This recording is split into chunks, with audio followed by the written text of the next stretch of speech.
Muchachos, ahora nos vamos al famoso cambio de fase. Los cambios de fase, muchachones, se grafica de este modo. Por ejemplo, acá tenemos, el hielo, muchachos. Tenemos el agua y tenemos el gas. ¿Cómo yo paso de hielo a agua? Por fusión. ¿Cómo paso de agua a gas? Por vaporización o vapor. Profesor, nuevamente, tenemos los cambios de fase. Ahí está, hielo, agua y gaseoso, gas. ¿Cómo paso yo de hielo a agua, profesor? Por fusión. ¿Y cómo, profesor, cómo paso por un cambio de fase llamado fusión? Profesor, ¿cómo paso yo de agua a vapor? Por un cambio de fase llamado vapor o vaporización. Profesor, entonces, ¿cómo yo voy a pasar entonces al revés, de gas a agua? Por un cambio de fase llamada condensación. Si yo quiero pasar de gas a agua, hago por medio de un cambio de fase llamada condensación. Profesor, ¿y cómo paso de agua a hielo? Por un cambio de fase llamada solidificación. De agua a hielo, solidificación.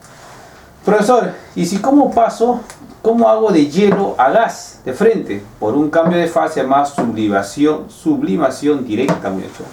¿Y cómo hago, profesor, pasar de gas a hielo? Por un cambio de fase llamada sublimación inversa. Ahí está. Profesor, entonces, de hielo a agua, ¿cómo lo paso? Por un cambio de fase llamada fusión. Y de agua a gas, por un cambio de fase llamada vaporización o vapor. Profesor, y de gas a agua, por un cambio de fase llamada condensación. Y de agua a hielo, por un cambio de fase llamada solidificación.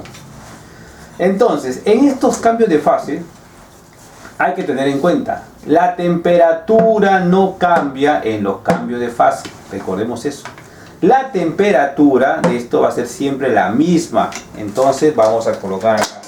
Profesor, si la temperatura fuera 20 grados Celsius, Neo Alcántara, ¿cómo sería acá en el agua?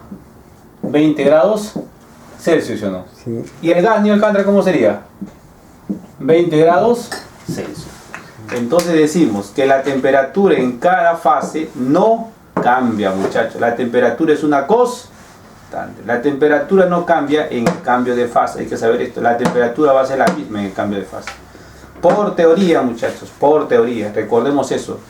Neo Alcántara, ¿la temperatura cambia en el cambio de fase, Neo Alcántara? No. Es constante. Eso se recuerda siempre. Ahora nos vamos, muchachos, a la cantidad de calor latente.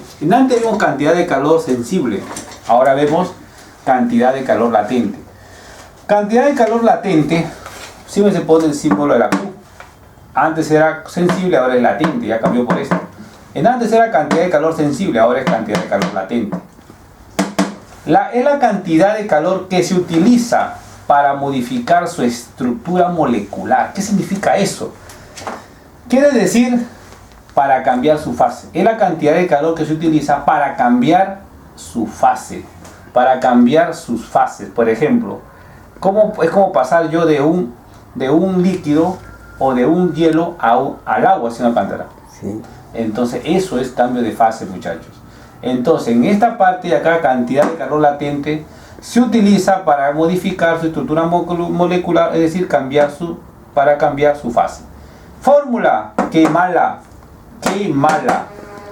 M es masa, L es calor latente. El calor latente es el calor que se entrega para cambiar su fase. El calor latente es el calor que se entrega para cambiar su fase. ¿Qué es calor latente? Es el calor que se entrega para cambiar su fase. Fórmula, quemala. M masa, L es calor latente. Masa puede ser gramo o kilogramo. Acá, ml. L pasa acá, M pasa a dividir. Que sería calor, cantidad de calor latente sobre masa. Cal sobre gramo. Cal puede ser joule, ¿no? ¿Cantación de Alcántara? Sí, joule también. Joule sobre qué, Neo Alcántara? Sobre kilogramos. Entonces L puede ser cantidad de calor latente sobre masa. ¿Cuál es su unidad? Cal sobre gramo, joule sobre kilogramo. Eso sería su fórmula de cantidad de calor latente. Fórmula, quemala. Si quieres ponerlo al revés, puedes ponerlo así, ¿eh? Quemala. Listo, Neo Alcántara. Puedes. Pasamos a otro tema, a otro dedito más.